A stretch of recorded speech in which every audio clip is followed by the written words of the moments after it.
ప్రేమ నా దేవుని వాళ్ళారా, దేవుడు తన కృపచేత మనందరిని కూడా కాచి కాపాడుతున్నందుకు మరి ఈ రకంగా మళ్ళీ మీ దగ్గరికి రావటం. ఈ రోజుని బైబిల్లో ఒక న్యాయాధిపతిగా, రాజుగా, అంటే న్యాయం తీర్చి ప్రవక్తగా 2 పనులు కూడా చేసిన ఒక ఆయన మీకు పరిచయం చేయాలని ఆశపడుతున్నాను. మరి మీరందరూ చూస్తున్నందుకు, మీరందరూ కూడా తెలియపరుస్తున్నందుకు, ఆయన ప్రేమను బట్టి మీరందరూ కూడా, ఆయన యొక్క ఆలోచన బట్టి మనం అందరం కూడా ఉంటున్నందుకు, ఆయన మాటలు మనం అందరం కూడా తెలుసుకుని వారంగా, గ్రహించుకుని వారంగా, ఆయన యొక్క ఆలోచన బట్టి మనం అందరం కూడా ఉండువారంగా ప్రేమపూర్వకంగా మీ అందరికి కూడా తెలియపరుస్తున్నాను. ఆయన ఎవరో కాదు, సమూయేలు, హన్నా వాళ్ళ కుమారుడు. కానీ గొప్ప సంగతి ఏంటంటే, ఇతనికి పుట్టిన కుమారులు ఇద్దరు కూడా సమూయేలు ఎవరినైతే విశ్వసించాడో, ఆయన ఎవరినైతే వెంటాడారో ఆయన ప్రకారంగా జీవించుకోలేకపోయారండి. గొప్ప ఆశ్చర్యము. అంటే దేవుడు ఇస్తున్న కుమారుల్ని దేవుని పనికి ఈయన వాడలేదంటే వాడారు. న్యాయాధిపతులుగా ఉంచాడు ఆయన్ని. వాళ్ళిద్దరిని కూడా న్యాయాధిపతులుగా నియమించారు సమూయేలు గారే. కానీ వాళ్ళు లంచం పుచ్చుకుని దేవునికి అయిష్టంగా బ్రతికారండి. మీరు గుర్తుపెట్టుకోండి, లంచం అనగా డబ్బును ఆశించారు, ధనాపేక్షను అపేక్షించారు. దాని ద్వారా వాళ్ళ శరీరాలు ఏమైపోయి, విశ్వాస పట్టుకలు వాళ్ళ పేర్లు లేకోకుండా పోయాయి, జీవగ్రంథంలో వాళ్ళ పేర్లు లేకోకుండా పోయాయి.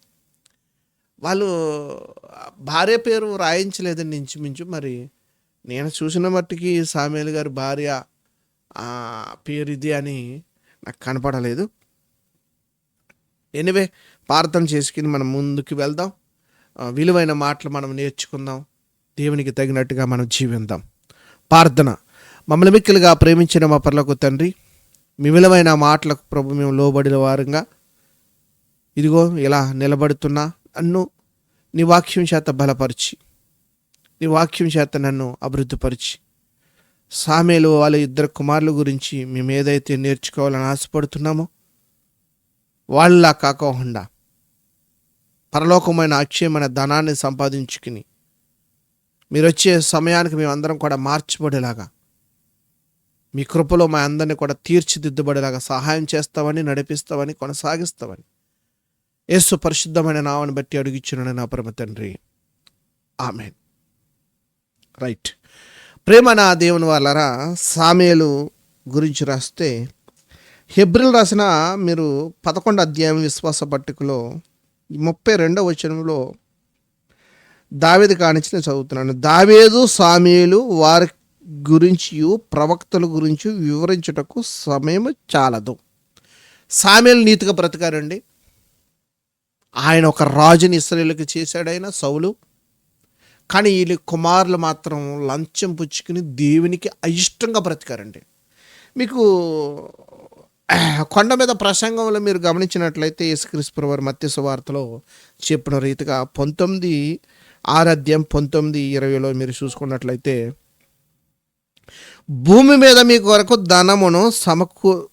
ధనము కూర్చుకొనవద్దు, ఇక్కడ చెమ్మటయు తుప్పుయు తినివేయును, దొంగలు కన్నవేసి దొంగిలిందరు, పరలోకమందు మీ కొరకు ధనము కూర్చుకొనుడి, అచ్చట చెమ్మటైనను తుప్పైనను దాన్ని తినివేయదు, దొంగలు కన్నవేసి దొంగిలింగరు.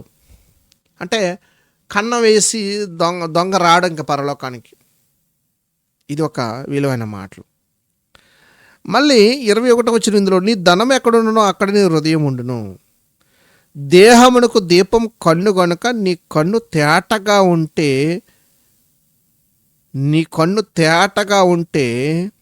మంచి మాట, నీ దేహమంతయు వెలుగుమై ఉండును. అసలు వీళ్ళు వాసించింది ఏంటి? శరీరమైన ఆశకి ఎలా వెళ్ళిపోయారు వీళ్ళు? ఎందుకు ఇంత ఆశించవచ్చిన కారణం ఏంటి? అసలు ఎందుకు? మీరు చూస్తే ఒకసారి మీరు ద్వితీయోపదేశ ఖండానికి వచ్చినట్లయితే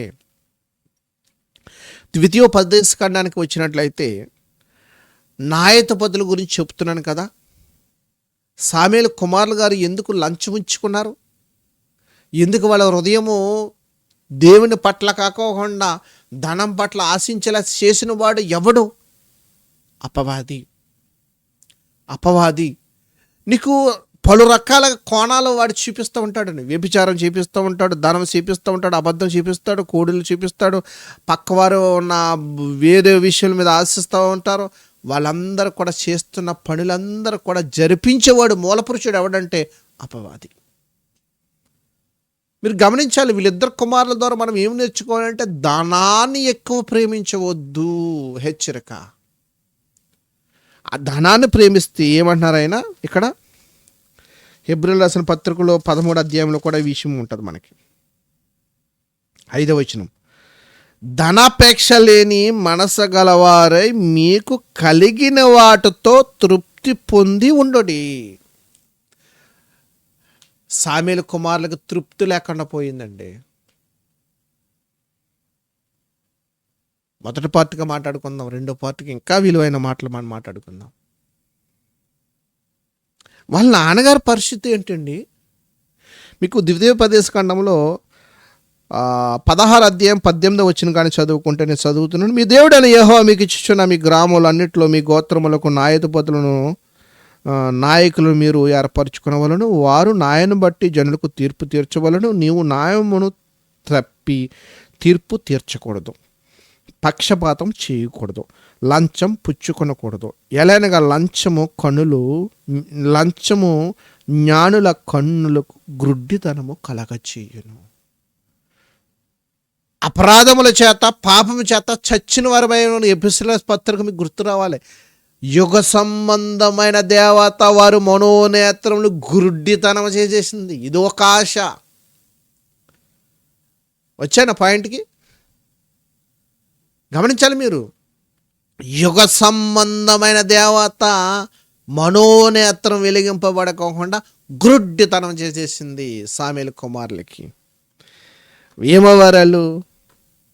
మొదటి సామేలు గ్రంథం 8వ అధ్యాయము, మొదటి సామేలు గ్రంథము 8వ అధ్యాయం మొదటి కానీ చదువుతున్నాను. సామూయేలు వృద్ధుడైనప్పుడు తన కుమారులను ఇశ్రాయేలు మీద న్యాయాధిపతులుగా నియమించును. అతని జ్యేష్ఠ కుమారుని పేరు ఏవేలు. ఏవేలు అంటే ప్రవక్త అని ఏవేలు కాదే. రెండవ వాని పేరు అబియా. ఇశ్రాయేలు అబియా కాదే. వీళ్ళు న్యాయాధిపతులు, లేవీలు. ఇది మన సామూయేలు గారు వాళ్ళ ఇద్దరు కుమారులు, కొడుకు, పెద్ద కొడుకు, చిన్న కొడుకు. బెర్షెబాలో న్యాయాధిపతులుగా ఉండిరి. అతని కుమారులు అతని ప్రవర్తనను అనుసరింపక. అతడెవరు? సామూయేలు. అతని కుమారులు ఎవరు? ఇద్దరు.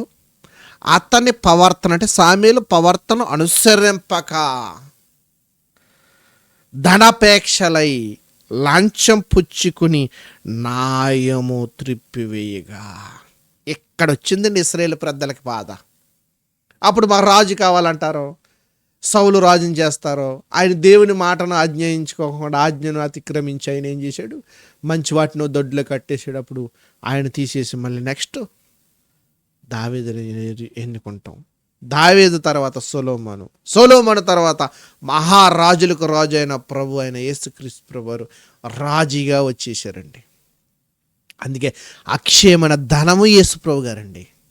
ఆ ధనాన్ని అపేక్షించాలి. వీళ్ళిద్దరు వెళ్ళిపోయారండి.